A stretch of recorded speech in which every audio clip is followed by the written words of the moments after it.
Pagkakataon ito, tayo po ay pinalad sapagkat makakausap po natin ang kinatawan po ika-6 na distrito ng Maynila, si Congressman Bienvenido Benny Abante Jr. Kong Benny, magandang umaga po. Welcome po muli sa DWIZ Channel 23. Drew Nasino po at John Ibanez, Kong. Good morning po, Congressman Abante. Magandang umaga po sa inyo at sa inyong mga tagapakinig, tagapanood ng inyong programa. Po, salamat po Kong sa Kong Benny sa inyo pong pagpapaunlak sa amin pong himpilan. Yes, sir. Apo. Salamat po. Opo. Sir, yung impeachment proceedings kahapon, yung pagtalakay po sa House Justice Committee, magtutuloy po ngayon yan, di ho ba ngayong araw din? Yes, sir. Totoo po. Opo. Totoo po.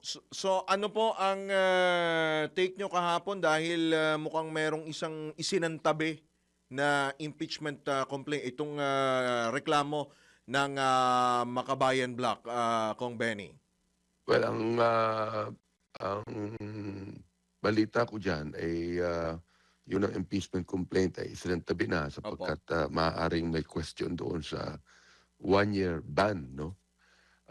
Ang pangalawa naman ay hindi na rin po pinagpatuloy ng pangalawang complainant yung kanilang impeachment complaint at ang ginawa na lang po nila, sinuportahan nila yung pangatlo. Mm-hmm. Sapagkat pareho naman yung endorser si Lana de Lima Opo. rin. Opo. And kaya ang nangyari, yun na lang ang pangatlo at pang-apat ng tinalakay ng Committee on Justice. Hindi po ba makakaapekto po yun sa kabuuan po ng reklamo kasi dalawa yung isinantabi tapos may dalawa na lang natira. Hindi ho ba hihina yung kaso, yung reklamo, Kong?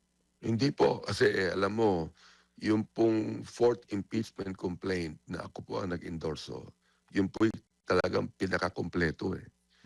Pinakakompleto po yun. Unang-una, yung, di ba meron tayong tinatawag culpable violation of the Constitution, betrayal of public trust, graft and corruption, bribery, high crimes. Kompleto ho yun. At may dagdag pa, yung pong affidavit ni Ramil Matriaga.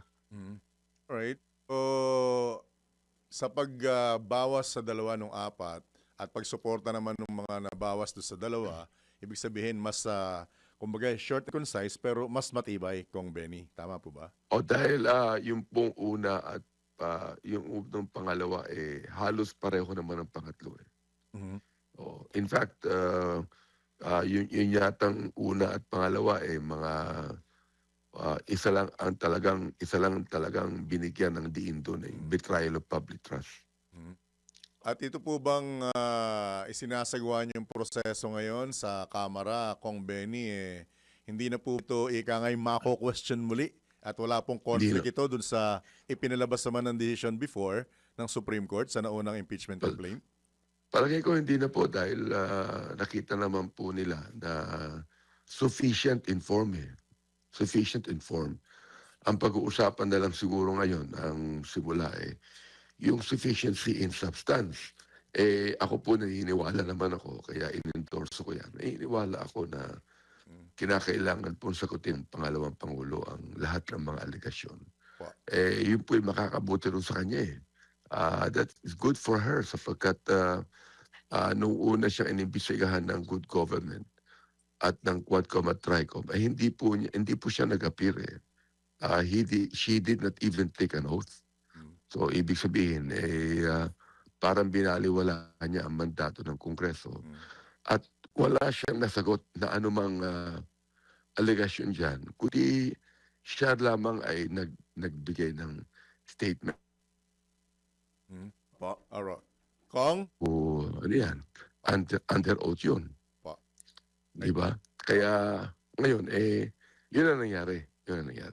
Right. Kung may nagbabanggit mismong mga kapwa nyo kongresista na kumpara sa 19th Congress, mukhang hindi raw po ganong katibay at katindi ang suporta ng impeachment ngayong 20th Congress. Can you comment on that? Lalo pat may umugong na pahayag ang NUP na kung di raw po lalabas ang mga bagong posibleng ikangay reklamo o matibay, mukhang conscience vote ang kanilang gagawin. Parang on the rocks ba, Kong? How true ho ba yan? Ang NUP naman, na kung saan ako kabilang, sinabi naman sa akin personally ni Chairman Ronnie Buno Mm. na vote ang gawin. It is up to every congressman na member ng NUP to decide on his own kung ano gagawin niya. Mm. Oo. Nakausap ko naman to si Senior Deputy Majority Leader Lawrence Defensor. Nakasama rin namin sa NUP na ang sabi niya, pag yan, nandun na yan sa plenaryo, siya naman po talagang tatalakayin na yung substance. Ibig sabihin po yung substance wala problema sa kanya. Kaya naniniwala po ako na karamihan din sa NUP ay susuporta sa impeachment on their own. So hindi party stand po ang mangyayari. Ano po yon? Hindi po magiging party stand ang mangyayari. Conscience vote po. Conscience Hindi vote. po wala pong matching orders na isahan lang ang stand namin. Apo. Kundi personally we are our own. Hmm. So hindi po humina ang suporta sa impeachment, Kong Benny? Hindi po ihina yan. In fact, alam mo naman, 1/3 lang ang kailangan to proceed with the impeachment, di ba? Siguro mga 106 na mga congressman ang kailangan lang pumirma upang matuloy ang impeachment sa impeachment court. So I do not think na mayroong balakid tungkol dyan. Kung wala ho bang naging epekto yung pagdedeklara ni Vice President Sara Duterte ng kanyang kandidatura sa 2028 presidential elections? Wala ho bang naging epekto? Yung alin po? Wala ho bang naging epekto yung kanya pong deklarasyon, yung kanya pong pagkandidato sa 2028 presidential elections? Wala ho. Wala pong masyadong epekto. Yung kung maaaring may epekto, may epekto doon sa mga kasamahan ng ating dating Pangulo. Pero kami naman po independente naman po yung aming stand dyan. Kaya sa akin po sa akin personally, wala epekto po yun . Ang banggit kasi maging nung ilang mga political analysts with your indulgence, Kong Benny, ang tanaw kasi raw ng karamihan ngayon, nakatanaw na sa 2028 na. Kaya medyo... Totoo yan. We're concerned about that too. No? Totoo po na talagang nakatanaw na po sa 2028. At hindi lamang yan. Gusto ko rin sabihin sa inyo na ngayon po ay barangay election . Barangay election. Kaya naghahanda rin po mga congressman na tumulong sa kanilang mga leader sa barangay election. So balit, pag pinag-uusapan po natin yung pagboto sa impeachment, makikita po naman nila na meron ba talagang sufficiency in substance yan.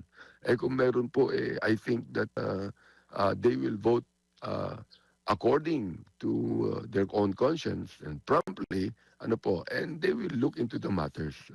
For example, like yung ebidensya, yung tinatawag nating mga factual evidence na makukuha po nila doon. Yun ang sa akin lang po, ang panalangin ko. They will not look at it as a political thing. Sapagkat yan ang pong impeachment nasa constitution po yan . Right? Apo, Kong, baka lang makalimutan ko, dahil tinapyasan na nga yung mga impeachment complaint, do you agree na mapapabilis pa yung proseso forthwith agad? Dahil dalawa na lang, di ho ba, Kong? Sa akin, hindi kinakailangan bilisan yan sapagkat pwede naming himay-himayin yan. Hanggang Mayo. Apo. Walang problema ron . Pasok po ba doon sa session days na sinasabi? Pasok sa Opo. session days? Hanggang 10 session days yan. So therefore, 3 session days ng every week, no? From Monday to Wednesday. Kailangan lang po talaga himay-mahin yan. Hindi lang po binamadali yan. We do not want our people to think na nire-regule ng Committee on Justice yan. Kinakailangan po sa akin, kinakailangan po malaman ng taong bayan ang mga pangyayari. Lahat ng mga aligasyon dapat masagot ng ating pangalawang Pangulo para ang ating taong bayan ay mas merong konklusyon na magagawa kung talagang kinakailangan bang ni Vice President na pagkatiwalaan sa pagiging Pangulo o hindi. Sapagkat ngayon, itong impeachment po, hindi na pinag-uusapan yung 2028 dito eh. Ang pinag-uusapan po dito, yung 1987 Constitution. Siya ba ay fit na manguna bilang Vice President? Hindi po bilang Presidente ha. Bilang Vice President. Sapagkat yung po aligasyon na yan, ay nangyari nung siya ay Secretary of Education at ngayon Vice President. Benny, talon tayo sa ibang topic pero dikit pa rin sa inyo kasi allegedly may mga mali-maletang dumating ng mga kaperahan. Ano pong reaksyon nyo dito? Ano pong hakbang na gagawin nyo rito? May mga hakbang kaming gagawin dyan. Huwag kayong mag-alala. Ano ha? Sapagkat ako nagtaka ako bigla akong nagulantang, no? Sa mga ganyang mga pangyayari. Number 1 pa nga ako doon eh. Alphabetical order. Alphabetical order eh. Ilang maleta Oo. daw ba yan? Hindi ko alam. Sabi nila 805 Nabibigatan ka billion ba, na pera. Opo, 805B. Mabigat ba yon? Hindi. Kung ganito na lang. Sinasabi ko nga sa mga security ko, asan yung mga maleta? Gusto ko makita eh. Wala naman sila nakita eh. At Kung ganito na lang. Palitin natin ng konti. Paper bag na lang daw. Paper bag. Pwede namang eco bag. Pwede, pwede naman. Pwede. Yes, alam mo, ang nakakapagtaka lang yan, bakit ngayon lang? Timing. Dapat nung araw pa. Dapat nung pinag-uusapan yung Quadcom sapagkat inamin naman nung 18 Marines na 2 years na nilang pinibimigay yan eh. 2 taon. Ang tanong ko, bakit ngayon lang? Bakit ngayon lang nilabas yan? Kung talagang totoo yan, at maniniwala ang taong bayan sa kanila, kung kailan ba na ako'y nag-endorse ng impeachment complaint, kung kailan ang ating dating Pangulo nasa ICC, kung kailan po na nag-declare ang Pangulo, ang Vice President ng pagiging natatabong Pangulo ng 2028, bigla lumabas yung mga bagay na anong ibig sabihin nun? Na dapat yun makita po ng taong bayan yan. Right. Sapagkat ako, wala silang masasabi sa akin para sa korupsyon eh. Wala po, kahit anong gawin nila. Last few questions, Sir General Danyes, kung Bante, mukhang Yes, sir. tinatanong din daw po kung panapanahong ibalik yung Quadcom. Ano pong stand nyo dyan? Sa akin dapat na. Sa akin, partnership po yan. Sapagkat ang pag-uusapan, alam nyo, yung pong affidavit ni Ramil Madriaga, doon yung amin pong pinag-usapan sa Quadcom.